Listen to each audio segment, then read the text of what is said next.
Manly Hall official, is glad to produce, publish and offer. Adam and Eve, Eden and the Angel of the Flaming Sword. Bible Course Series. The Secret Doctrine in the Bible.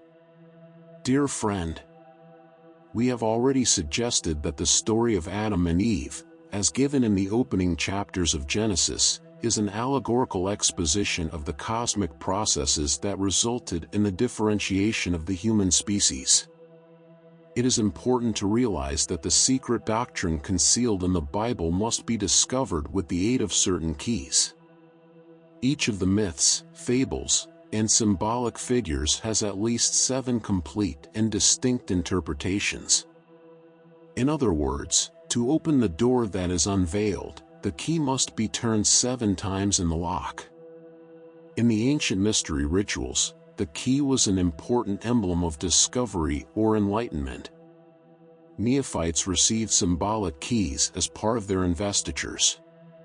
In the Mithraic rites, candidates were taken through 7 doors, which they unlocked, and in the Egyptian mystery of the resurrection of the soul, the aspirant was brought to the gates of fulfillment and was interrogated by the keepers of the gates. If you're enjoying this video and finding value in the content, we kindly ask you to take a moment to subscribe to the channel.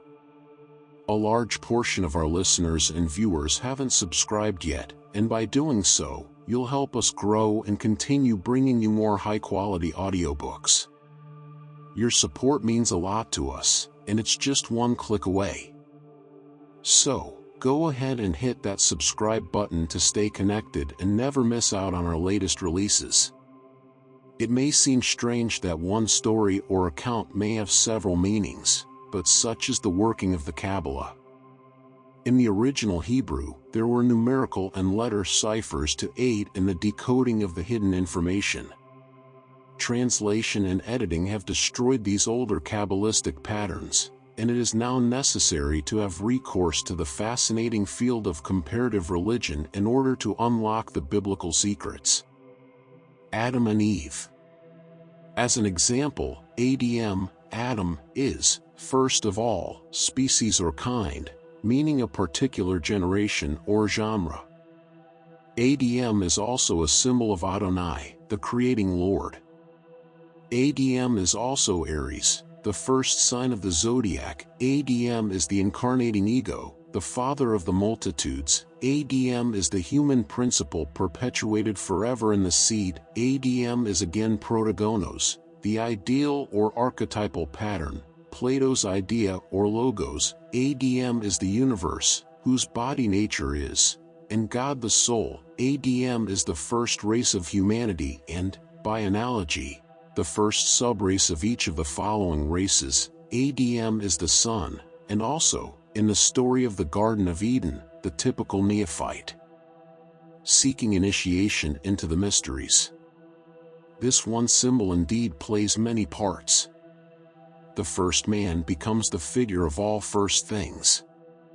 Of the sciences, he is mathematics. Of forms of knowledge, he is pure wisdom. Of religions, he is the esoteric tradition itself.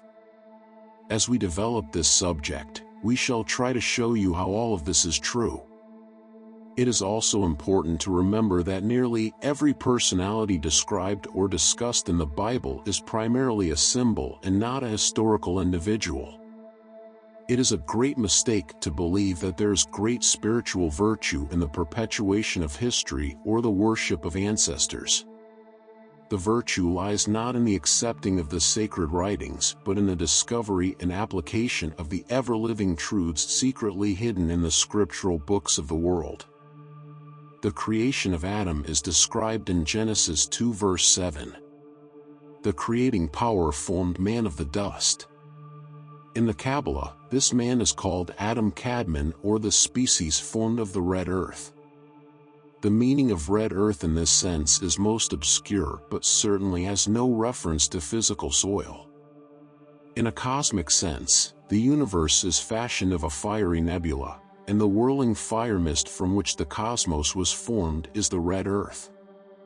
The ancient writings, in describing the generation of the physical bodies of the animal and human kingdoms, declare these vestments, coats of skins, to have been exuded from the auras or superphysical bodies of a divine race that dwelt in space, i.e., the Earth's outer atmosphere. This teaching requires considerable explanation. Man consists of three parts or natures. The first is the divine principle, a spiritual substance identical with spirit and space. The second part is a sidereal nature, sometimes called the soul, and constitutes a superphysical body, the luminous chiton, the garments of glory, or aura. The third part is the sublunary nature, the objective body with its several systems, muscular, arterial, glandular, etc. Man, as spirit, dwells in the substance of the One, or undivided from the divine principle. In the Bible, this state of identity with the Supreme is expressed by the statement abiding in Abraham's bosom. This has the same meaning as the samadhi or nirvana of the Eastern metaphysicians. At the beginning of the day of manifestation, that great cycle of time figured in Genesis as the 7 days of the formations, the innumerable natures of living things emerge from the original unity, and God becomes the gods, whereas, as the Kabbalah expressed it, the multitudes emerge from the simple unities. This emergence of the gods is their descent into the state of individualized living things. The primordial sparks robe themselves in the luminous chitons or superphysical bodies. The gods are, therefore, described as spheres of light, and of this order of beings is man himself, inwardly a divine nature participating in the supreme effulgence. This is explained in the Bible by the placing of spiritual humanity, Adam-Eve, in the paradisiacal sphere called Eden. Here, souls dwell garmented only in light and truth, the auras as yet undefiled by contamination with physical matter. The records of this ancient time are preserved in the mythologies of all classical civilizations.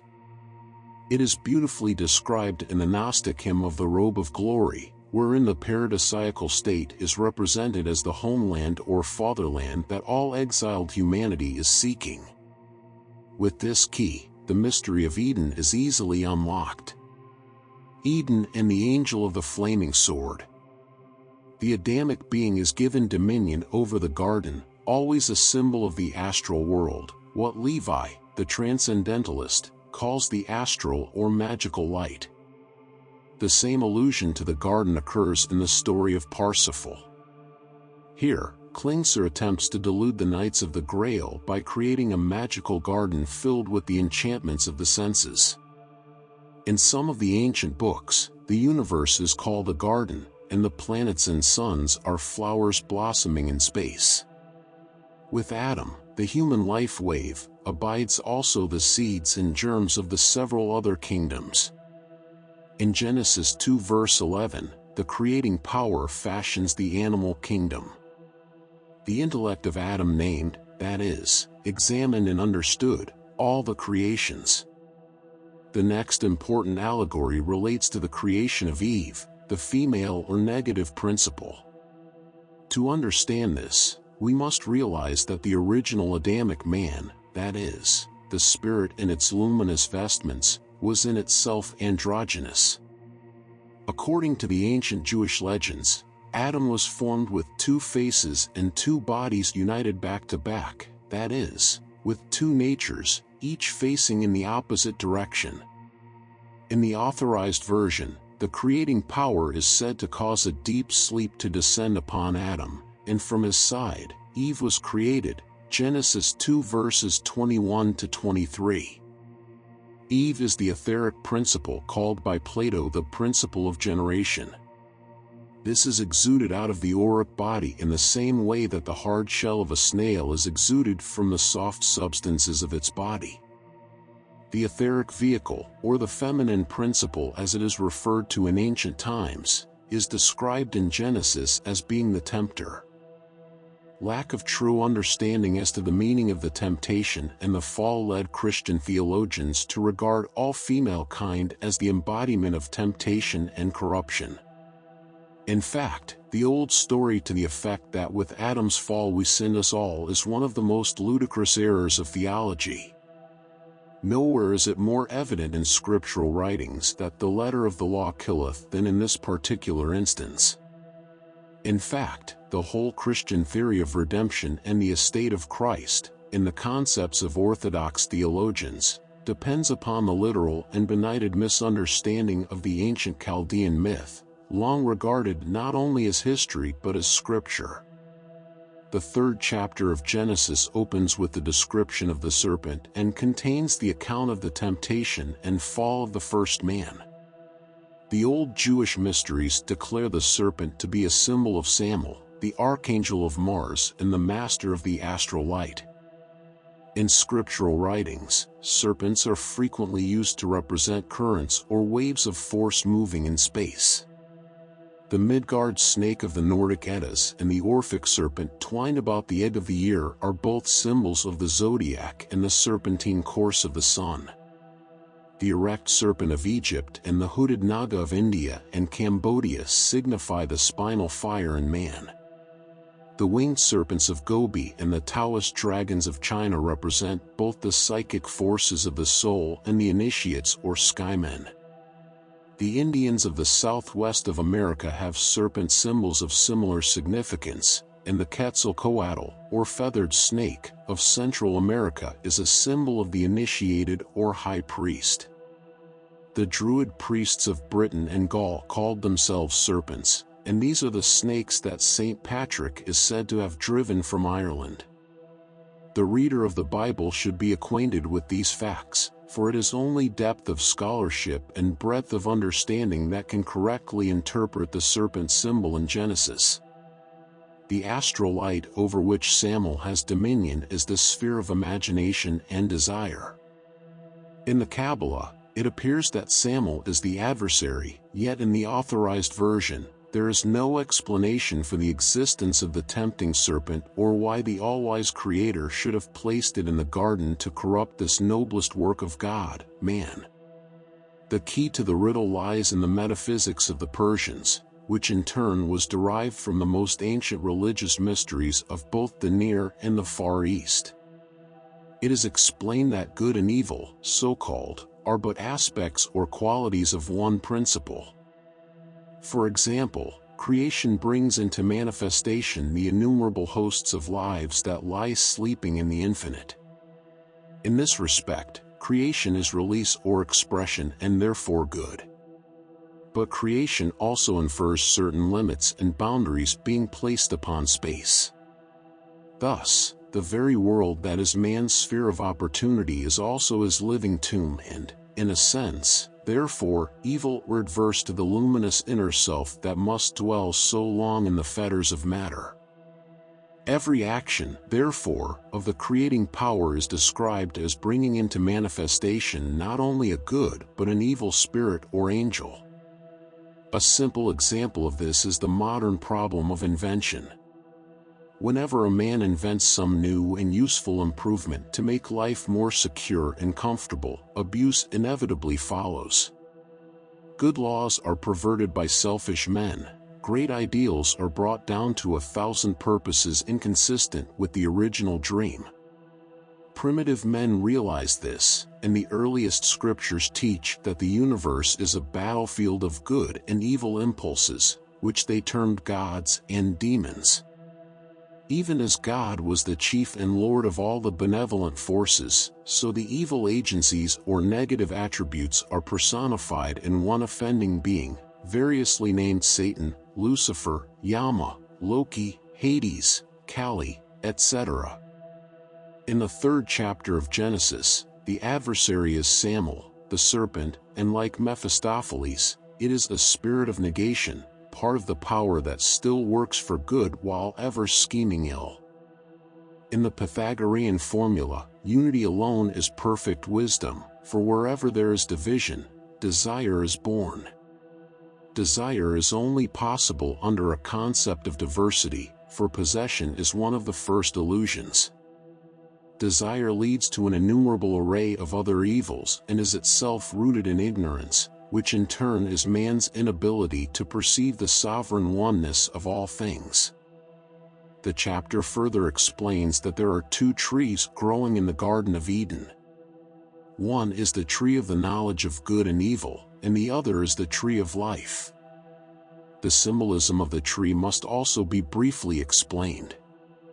The world tree is the Earth's axis and occurs in nearly all ancient mythologies. Trees are also symbols of evolution and unfoldment because all life, tree-like, emerges from one root and seed and extends itself into a diversity of manifestations.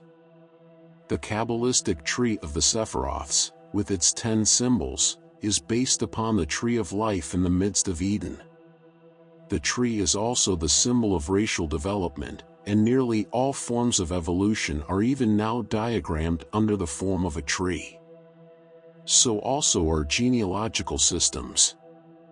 The tree becomes the symbol of continuity.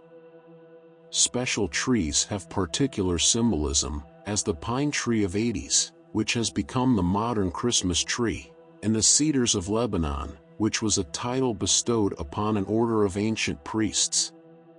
According to one derivation, the word druid means tree, and the dryads were the tree spirits of the classical Greeks. All these interpretations are significant to the present subject. But there is another even more imminent in its inferences. There are two great systems in the body of man, the tree of life, which is the arterial system with its roots in the heart, and the tree of the knowledge of good and evil, i.e., the nervous system, which has its roots in the brain. These two trees are physical manifestations of a complicated network of branching energy currents in the aura or superphysical bodies. In medieval art, it was customary to represent the tree of the knowledge of good and evil in the form of an apple tree. In fact, this fruit has been concerned with two important episodes in the history of man. There was the apple that Eve ate and the apple that fell on Newton's head. These two apples have changed the course of history. The older mystical writings show not an apple but a pomegranate, and Greek statues of Kore and Persephone frequently depict these fertility goddesses holding pomegranates. This fruit also had a place in the rituals of the Eleusinian mysteries and seems to be the original of the Chaldean apple.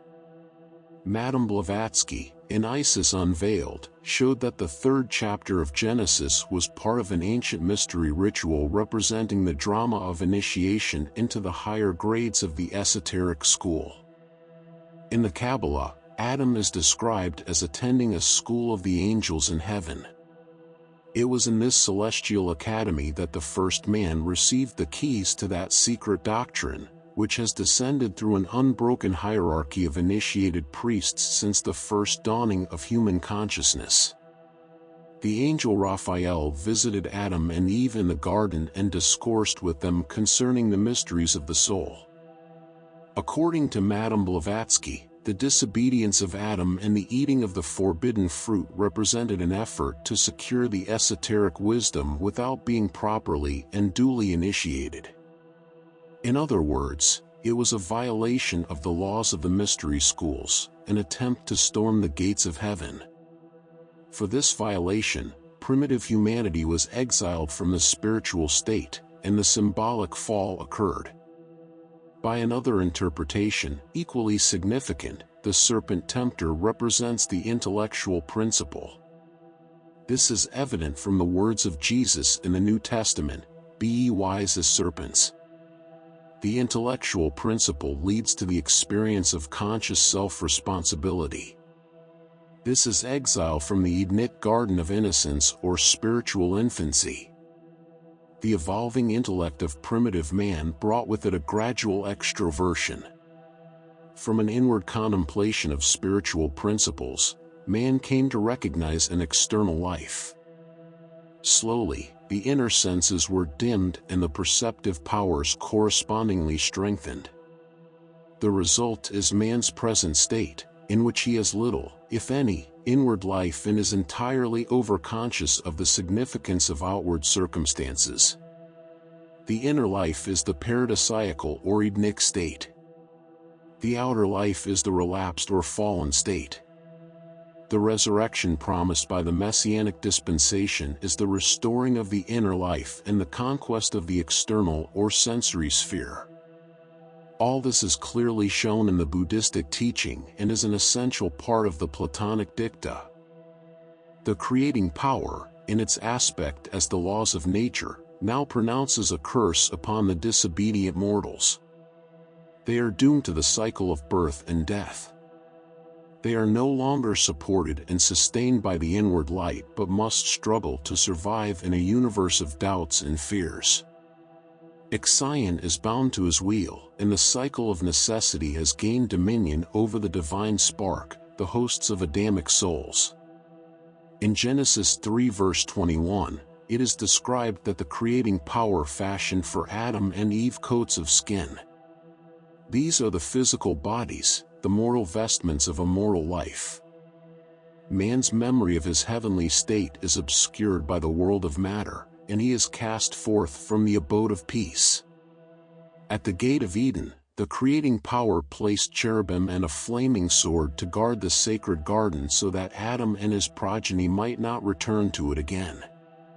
It is interesting that Solomon, when he built the everlasting house, should have placed upon the doors of the temple cherubim with the flaming sword. This is the key to the whole mystery. Eden is the first holy of holies.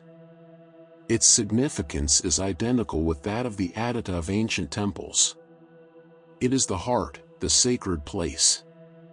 It is also symbolic of the state or condition of sanctity. The temple is not a building but a state of consciousness, an inward realization. He who attains to this realization enters the holy place, which is guarded from the profane by the keepers of the gate, the testers or initiators. Philo-Judaeus declared the cherubim to represent clouds or obscurations that conceal Eden from the profane. These clouds are the ignorance, benightedness, or perversion of the unredeemed, which must forever obscure sacred things. Cain and Abel. In the first verse of the 4th chapter of Genesis, Eve says, "I have gotten a man from the Lord." The ancient Jewish mysteries declare this to mean that Cain was the child not of Adam but of the archangel Samael, the serpent, the mysterious luminous power at the root of all human perplexity. In the authorized version, the translation is so obscure that both Adam and the Lord are referred to as the fathers of Cain, but the early rabbins knew their scripture better than 17th century theologians, and the old commentaries insist that Cain was the son of Samael, and Abel was the son of Adam. Cain was, therefore, the embodiment of cosmic fire, and Abel the son of the agrarian principle. It was for this reason the Hasidim explained that the offering of Cain was not acceptable to the Lord, leading to the first crime, the murder of Abel. That this story also relates to the mystery rituals is evident from the words of Voltaire that the Samothracian mysteries were the account of a brother slain by his brethren. Early efforts were also made to identify the drama of Osiris and Typhon with the Abel-Cain story. The murder of Abel is one of the most difficult of the allegories to interpret, but in substance, the story is as follows. If we understand Adam to be man, the incarnating ego, the one father of all the bodies that are manifested by an entity during its life cycle, we will realize that by the fall is described the descent of this egoic vortex into the sphere of generation. It first produces phantom forms in the astral light, a progeny of demons by Lilith, as explained in the ancient commentaries. Later, by union with the human principle, Eve, it begins the generation of bodies, this mystery cunningly concealed under the genealogy or the descent of the patriarchs. In the process of generation, polarity must first be established. In the Chinese cosmogony, which by esoteric interpretation is also anthropology, creation arises from the endless strivings of two principles termed yang and yin. In the Greek system, ether and chaos are the polarities from the minglings of which the cosmos is fashioned. As the physical universe is engendered from the opposing of polarized forces, in like manner, the soul arises from the strivings of the polarized will and by an alchemy within the consciousness itself. Jacob Boehme, the German theosopher, depicts this striving within the self by a series of symbolic figures showing the eternal battle between light and darkness, between action and inertia, wisdom and ignorance, etc. Later, Johann Gichtel illustrated Boehme's principles with a series of curious engravings, now extremely rare, but the best mystical key ever prepared for the interpretation of the scriptures.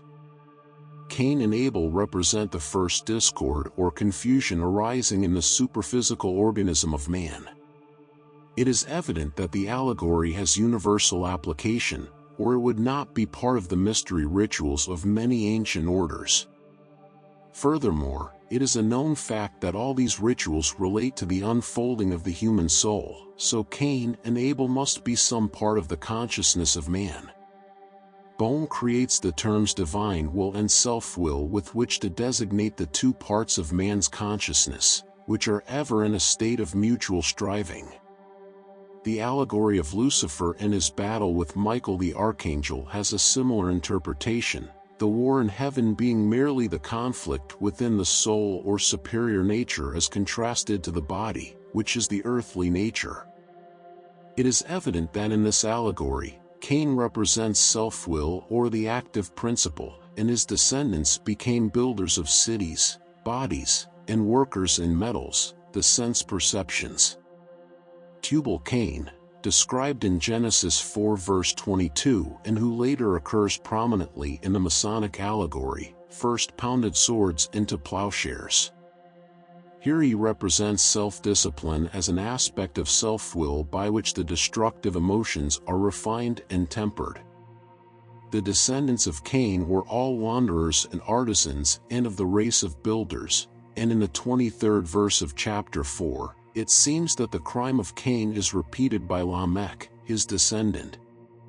A study of this chapter will show that in the cycle of the patriarchs, the principle of recapitulation is ever present.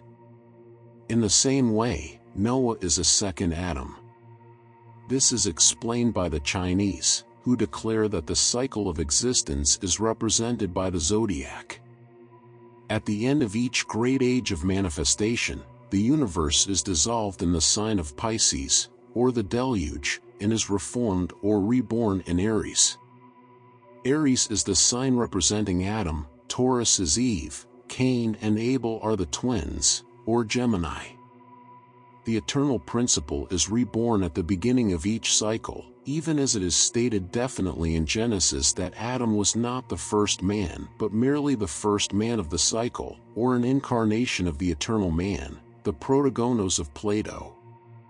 In Genesis 1 verse 28, the law, Lord, said to Adam, "Be fruitful and multiply, and replenish the earth." This is exactly the same thought expressed in the ancient Confucian metaphysics.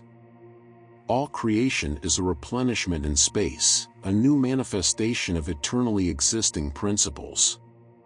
If we realize that the signs of the zodiac are the patriarchs, even as later they are the prophets and the apostles, we shall perceive that creation, so-called, is the movement of the ego, or consciousness, whether microcosmic or macrocosmic, through the 12 signs or parts of the solar year. This solar year is the Manvantara of the Hindus, the day of Brahma, the flowing of the great breath. This breath is also mentioned in Genesis 2 verse 7, where the law, Lord, breathed into the nostrils of Adam the breath of life. There is much commentary material in the Zohar, the Hebrew Book of Splendors, concerning the significance of the great breath, but only a suggestion is possible in the space at our disposal. If, then, Cain and Abel are the light and dark halves of the human will, born like Castor and Pollux from the single golden egg, the ego, we can understand why the Greeks symbolized the soul as a sphere made up of a gold and a silver hemisphere joined together. We know that in the ancient mystery temples, certain disciplines were given for the perfection of the human soul. The ancient wisdom was disseminated throughout the East and the Near East by means of ritualistic dramas called the mysteries. Lao Tzu, the Chinese sage, as librarian of the Zhou dynasty, read the ancient books brought to China from India. We are told also that Osiris, the great leader of the Egyptian faith, was brought from India in the form of a golden bull.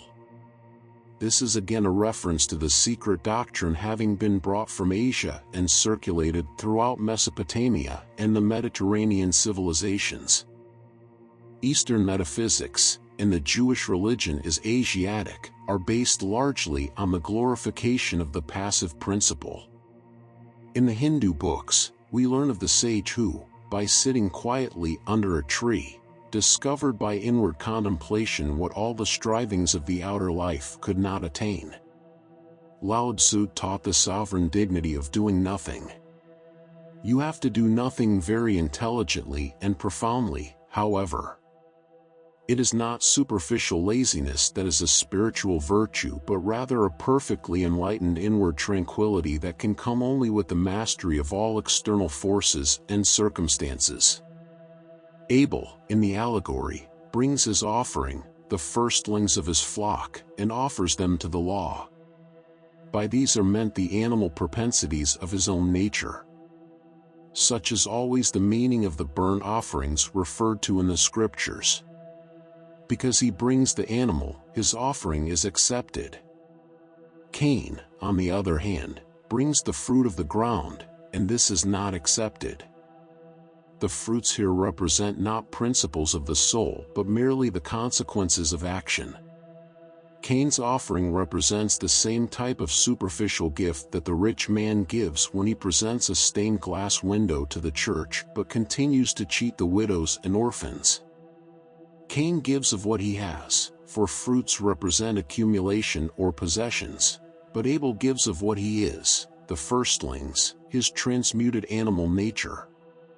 Cain, incensed, slays his brother, reminding us of the words of the Indian classic, "The mind is the slayer of the real." Thus, the allegory has an eternal significance. It is the very key to the whole mystery religion.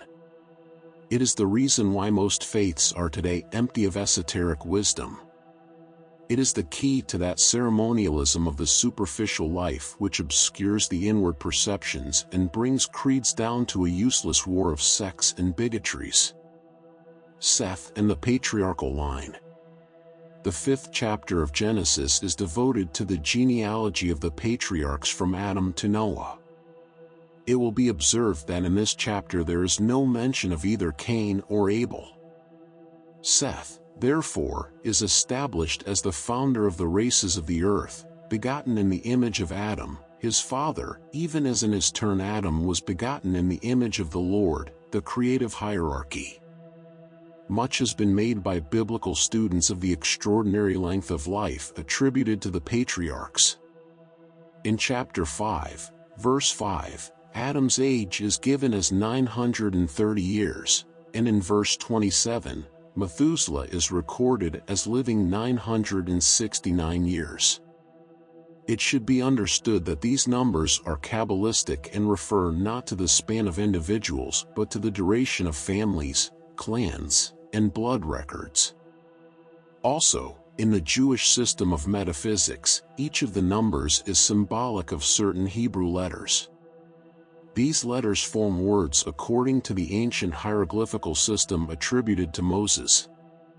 The proper decipherment of these symbolical ages reveals the astronomical and cosmological import of the patriarchs and their lives.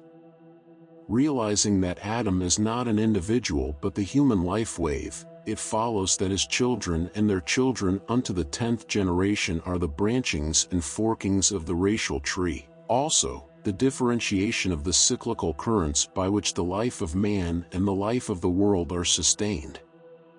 This explanation solves such problems as arise in Genesis 4 verse 15, where the wife of Cain is mentioned, yet the scriptural accounts infer that at that time Cain and Abel were the only progeny of Adam, supposedly the only men in the world. Also, in the same verse, Cain builds a city which he names after his son. One man could scarcely build a city, nor could the abode of one man be termed a city. But when we realize that Cain is a race, we then understand that the story of his wanderings is an account of racial migration. By Seth is to be understood a new generation, one which takes the place of the earlier creation that had failed and destroyed itself. An account of this earlier race is to be discovered in both the Chaldean and Chinese writings. The historian Berossus describes the monsters that were formed in the primordial Ilus, the slime-born, the monsters with many heads, a strange order of prehistoric composita which vanished away in the dawn of time. In the Gnostic remains, it is described that the demiurgus, or creating power, fashioned innumerable bodies while experimenting with the cosmic substances. Most of these bodies were incapable of containing a mind. They were the nightborn, the false birth, the monsters of the abyss. This account is based upon the Hermetic legend wherein it is described that these first creatures were destroyed by the gods because they could not be the vehicles or bodies for the incarnation of intellectual entities. Of such an order also are the giant kings of Edom who perished in the void. Also, these are the Shaddai, the antediluvian kings recorded in the Zohar. The third of the children of Adam, Seth, is the third race known in the occult tradition as the Lemurian. It was in the later subraces of the Lemurian race that the human being we know as man was differentiated from the animal prototype. Thus, in Lemuria, the true man came into being. Man, having been formed as the vehicle for the thinker, we have the explanation for the opening verses of chapter 6. The first verse describes that men began to multiply on the earth, and in the second verse, it explains that the sons of God, the intellectual egos or conscious entities, gazed upon the bodies that had been formed, the daughters of men, and took wives from among them, i.e., joined with them to become the true humanity that we know. Thus, Seth is the physical archetype of man, even as Adam is the spiritual archetype of man. Sincerely yours, Manly P. Hall. Copyright 2025 by Manly Hall Official. Thank you for listening. Please consider to subscribe, like, and share to help the channel growth, new videos on a daily basis.